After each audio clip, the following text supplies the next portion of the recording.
Hey friends, very good morning. In this section, we are going to see the deployment of your WAAS with WCCP.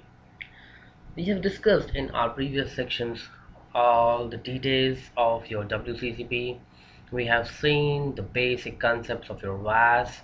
We have seen how the WCCP can be a very good network interception method while your deployment of your WAAS.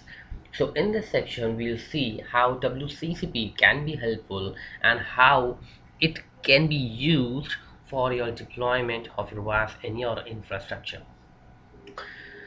As we know that WCCP is a transparent redirection of packets towards your WAA devices for any of your application accelerations and your WAN optimizations.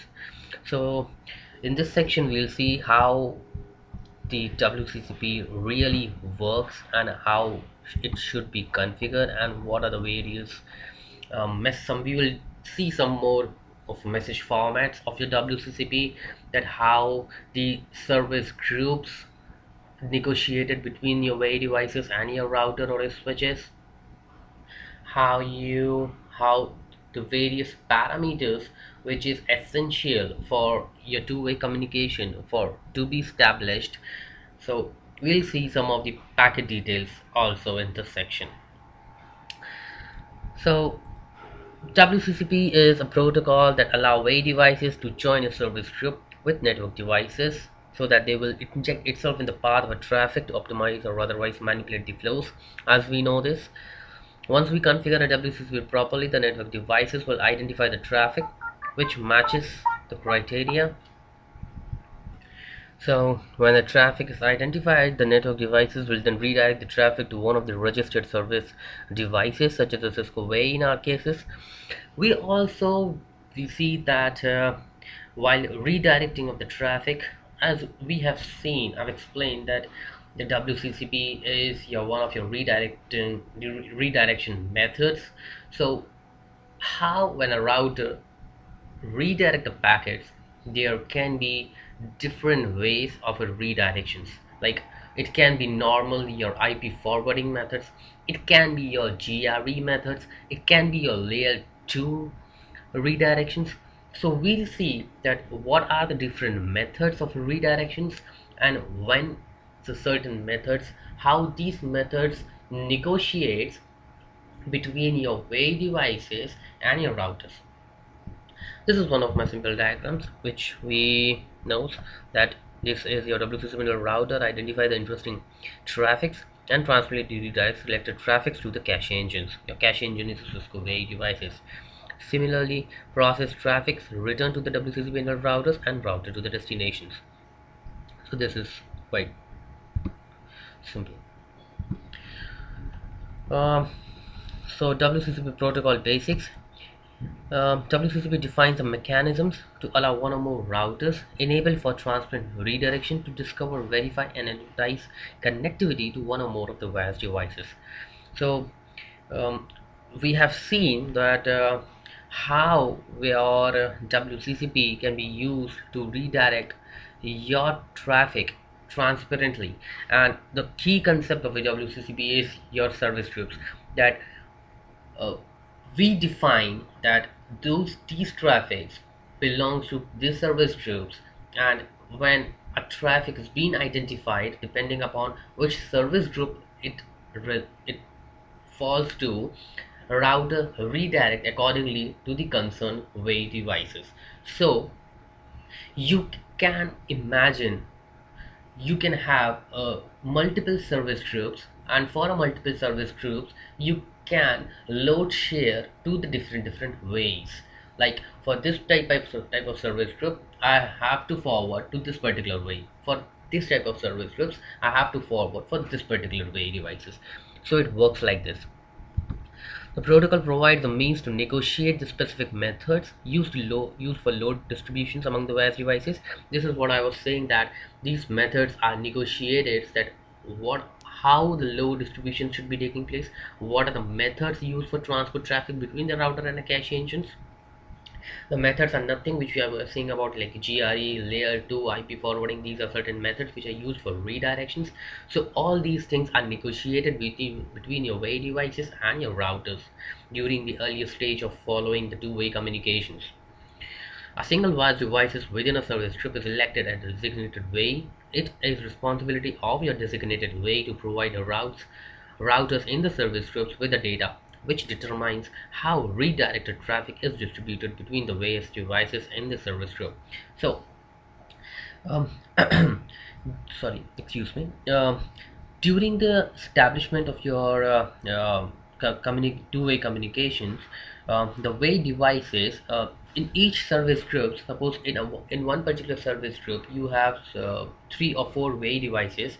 So on those way devices there will be one designated way devices which will act on behalf of all those way devices and negotiate with your router and switches, and they will determine that what will be your load distributions mechanisms, what will be your redirection mechanisms. So these things will get be negotiated by your designated way device. Now we'll see about the service scripts. As in the previous section, I have discussed in detail about what are the service scripts are, and we have seen the TCP promise queue 61 and 62 in detail and understand that how exactly the service script works. So now here we'll see that how the service scripts mean joining will take place, means how a way and a router join a particular service script. This is one of the basics. The service group is a group of one or more routers plus one or more WAAS devices working together in the redirection of a traffic whose characteristics are part of the service group definitions. A WAAS device joins and maintains its memberships in a service groups by maintaining a WCCP here I am message, HIA.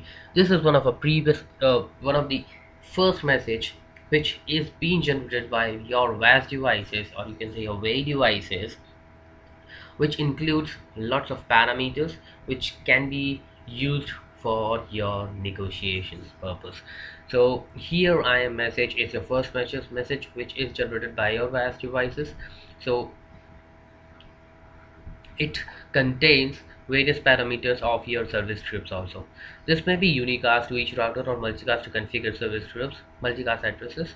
The web cache info component in a WCCP here I am message. There is one component in your here I am message which is used for which is used to identify the WAAS devices by the IP address, and the service info component identifies and describes the service groups in which the WAAS devices wishes to participate.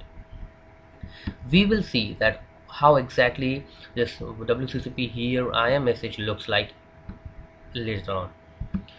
A router will respond to the here I am message with a ICU message, that is called ISU. So when a router receives here I am message from the designated way devices, it will send back an ICU message. If the here I am message was unicast, then the router will respond immediately with a unicast ICU message. If here I am message was multicast, the router will respond with a scheduled multicast ICU message for the service scripts. A router responds to the multicast cache engine member of the service script using a multicast ICU message, which will transfer in 9 seconds intervals with a 10% of jitter. These are some technical specifications that your timers and all. So you can see what are exactly the timers and all in the proper RFC. There is no issues in that. So these are some of your service scripts, like as we have discussed, web cache is the only well-known service scripts up till now. We have service number from 0 to 50 which are reserved for well-known, but only defined is the web cache. Apart from this, there are DNS. These are not well-known, but these are defined. So the service number are fixed in your iOS. So if service number is 53, the iOS will be able to identify that is this particular service number is used for DNS. FTP native, TCP promiscuous 61, 62, we have seen on this in detail. HTTPS cache, RTS space, WMDs. These are various some of the service scripts. Now we'll see our service scripts.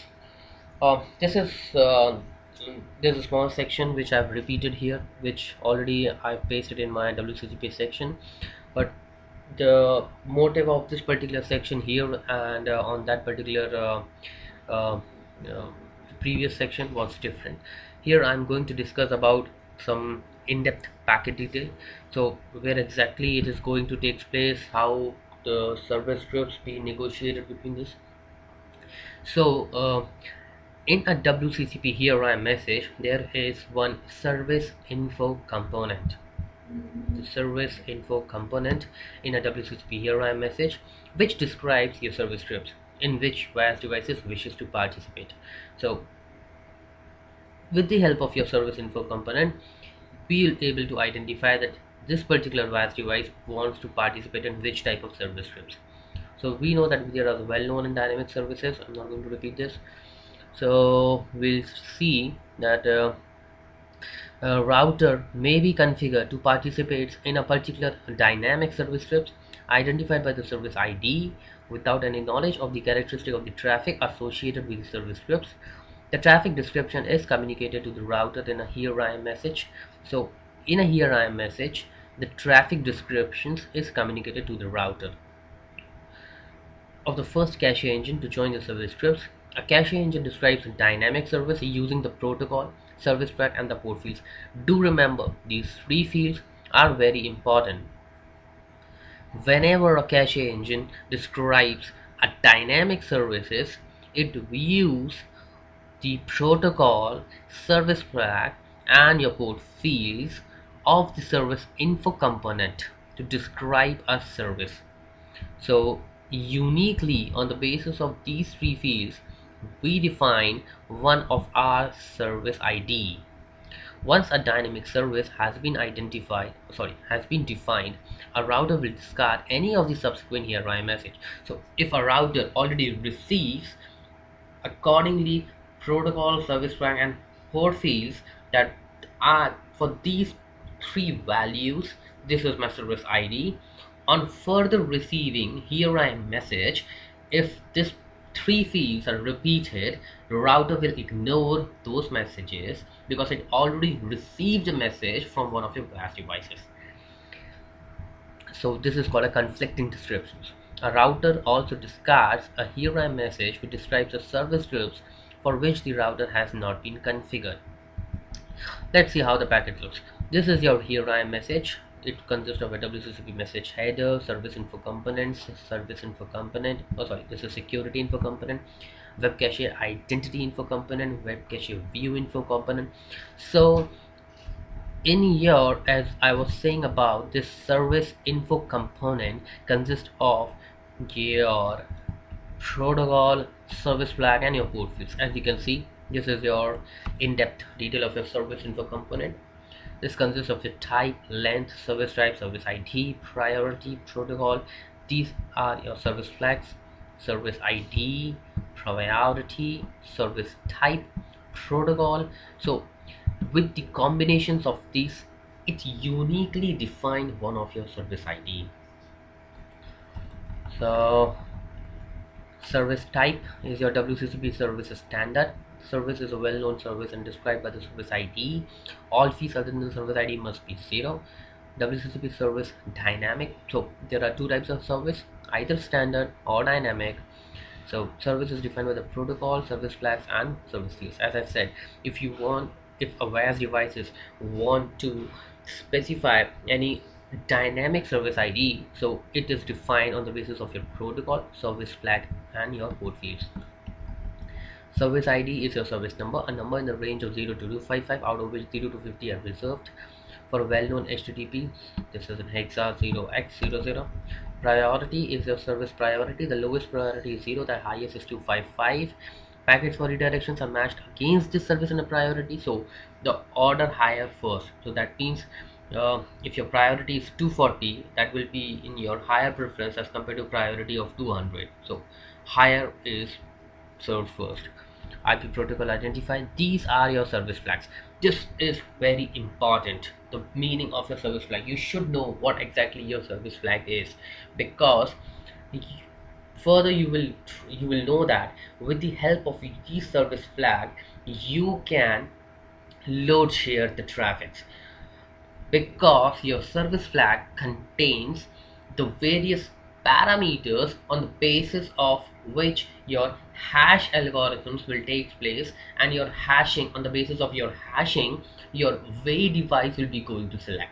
So load sharing is when a packet receives on a router, judge it it sees your service flag, and depending on the service flag, suppose the service flag your source IP hash. That means when I receive a packet, I will see on the source IP, and on source IP I make my hash algorithms to work, and I calculate one of my way devices so that I will redirect those packets which I'm receiving to those particular way devices. This is how a router will going to load share on the basis of these service flags. So it is very important that on what service flags you are trying to hash it out. These are your port fields, which is your 0 to 7. So we have seen that what the here I am message contains, what is the importance of your here I am messages, how the dynamic service ID generated, or how what parameters or what factors it consists of your port, your prior, your service flags, your um, so after seeing these initial messages, how the two-way connectivity being established between your way devices and your router. This we are going to see now. The there is one receive ID field to verify the two-way connectivity between a router and your web cache. So the router identity info component. Now there is one more component which if you go to the RFC of this WCCP, you'll be going to see there are a lot of messages, there are a lot of packet formats being discussed. But here I am taking only those messages which are the interest to establish a two-way connectivity. So I'm not going to you describe all those packets or describe all those messages, just which will create the confusions. So we are going to see only those messages and only those components inside those messages which are the keen interest for establishing the connectivity. So previously we have seen the your info component. Now we are going to see there is a router identity info component, which is describe this receiving ID. Now what this receive ID is, um, the router identity info component of an ICU message contains your receive ID. This field is maintained separately for each service groups, and its value is incremented and each time the router sends an ICU message to the service groups. That means whenever a router sends an ICU message, it includes the service ID fields in a router identity info component. The receive ID sent by the router is reflected back by the web cache in a web cache view info component. That means what are the fields which are of our interest right now is the router identity info component, in which the receive ID is sent by the router in an ICU message, and the web cache view info component, in which the same receive ID is reflected back by a here I am message. A router checks the value of the receive ID in each here I am message and received from the service groups member. If the value does not match the receive ID in a last seen ICU message sent to that member, the message is discarded. A router considers a web cache to be usable member of your service groups only after it has sent the web cache ICU message and receives a here I am message with a valid receive ID response. That means after seeing an initial here I am message, a router responds with a receive ID of its own receive ID in an ICU message, and again a web cache or your way device again responds back with the same receive ID in a here I am message. So router will able to understand that that way device has heard about my receiving ID. That's why it is able to send my receive ID in the here I am message. In this way it will be able to establish a two-way communication, or you can say a two-way connectivity has been established between your way devices and your router. So this is your ICU message, which contains of WCP message header, security info, service info, router identity info component. As we have seen, yes, router identity info component is very important here. This I've described in detail, so I'm not taking all these components and describe here because it is of no use, as no use in the sense as far as this particular section is concerned, because we are going to see how the WCCP is being used for a WAAS deployment. WCCP has a multiple implementations, so I'm not going to discuss it all. We are our keen interest is with your WAAS. So router identity info components. In this components, the only factor which is are of keen interest will be your router ID element. Your router ID element is your this particular field. This router ID element is used for element containing the router's identifying IP address and receive ID. So this contains your receive ID. The IP address must be valid, reachable address for the routers. Now we have seen that in a ICU message, a router responds with its receiving ID. When a way device reply back reflected that particular receiving ID, we have seen that this particular component is being seen in your web cache view info component. Web cache view info component, we have previously seen this falls under your here message. So this web cache view info component consists of the same router ID element or your receive ID in the router ID element, which is being seen by the web cache in your ICU message. So list of the elements containing the identifying IP address of each router in a service groups and the last receive ID from each. So this is a key point of establishing a two-way connectivity, that in this router ID element field it specify the what is the last receive ID I've seen, so that the router will able to see that okay, the way device has seen my packet which I've seen in the sent in the ICU message, so I'm receiving the here I am message with the same receive ID. So this is how the two-way connectivity being established. I thought I explained it completely because we have seen each of the packets which are of our concern for two-way connectivity. We have seen how the service ID, um, dynamic service ID describes by the WAAS devices.